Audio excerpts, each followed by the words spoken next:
Üç katlamlı karangılık.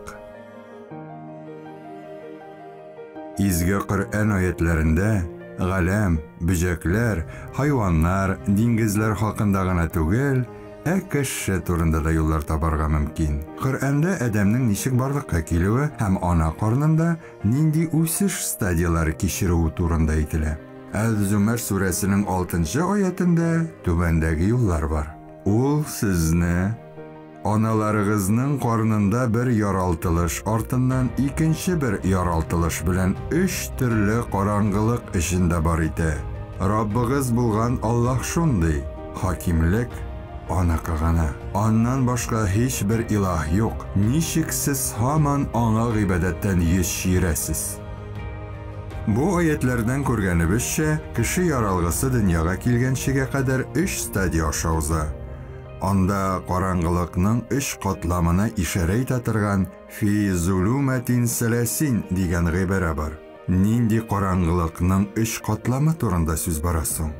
Tekşirinüler neticesinde alimler, karındağı bala üsüş prosesinde 3 tışşa bilen eğlendirip alınganını açıklagan. Yaralgı tiresinde barlıkka kelgen tışşa, tiriklik işşenligin təmin etu hem yaralgını zararlanıdan saklaw üçün kullanıla. Yaralgı ul bek sizger. Temperatur özgərişləri, ananın nindidir hareketleri yaki az gana soğuları arkasında özgərige yaki halak bulurga mümkün. Yaralgı tışşaların amnion, yani içki su tışşası, harion, yani siros tışşı hem allantoiska ayıralar. Amnion, yaralgı bulmagan aktadiyarmadan formalaşa.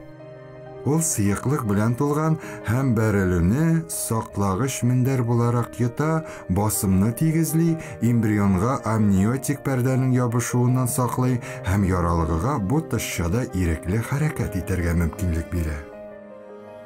Eğer de bu hareketlerini yasıy almasa, teninde yara hem başka taypılışlar barlıkka kelir idi.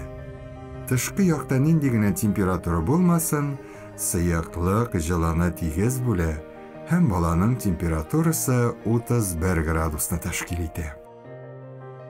Harion trofoblastan analık stenasına yapışıp turgan yaralgı mezodermisinden üse, hem onun oşa maddeler almaşı bara. Yaralgı bilen amnion arasın amniyotik, amnion bilen harion arasın siroz deb ataylar. Allantois embriyonның artkı işeginin kursak yağı stenasından üsüş ala. Ol yaralgının eylene tirelik bilen gazlar almaşı prosesinde katnaşa. Onun koğuşluğuna maddeler almaşının sıyık produktlar bölünüp çığa. Embriologiya boyunca fenni esbeplerde galimler yaralgının üsüşün 3 stadiyaga böleler. Yaralgıga kadargı stadiya, bu şer birinci trimestr, yani 3'ten biri bularak karakterlana. Güzenekler sonu arta hem alar 3 katlamga uyuşa. Birinci kayn alıp tura. Yaralgı stadiyası güzenek katlamlarından tip organlar formlaşa başlay. Ol 2. trimestr bularak karakterlana. Şol isepten 2. atnadan 8. atnaga kadargı vakitlar alagan öz işin ala. Soңғы stadiya. Onda bit, kollar, ayaklar formlaşa. Kişinin tışkı kıyafeti açık görüne başlay.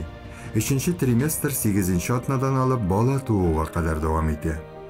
Bu şul kadar gajeplendire hem soqlanı uyata ki, hatta mümkün tugul samantıyla. Ama soңғы asırlarda gına embriologiyada bilgili bulgan әлігі bilimlerini 7. asırda yaşagan kişiler tasvirlagan deb aytı tağı da kızıgırak bulup duyulmuyorsun? Nişek etip, bu hem tağı bir kup faktlar izgi Kur'an ayetlerinde bulgan. Cevap açık hem gadi. Kur'an kişi eseri tugul. Kişini bar kılışı Allah-u Teala tarafından indirilgen vahiy.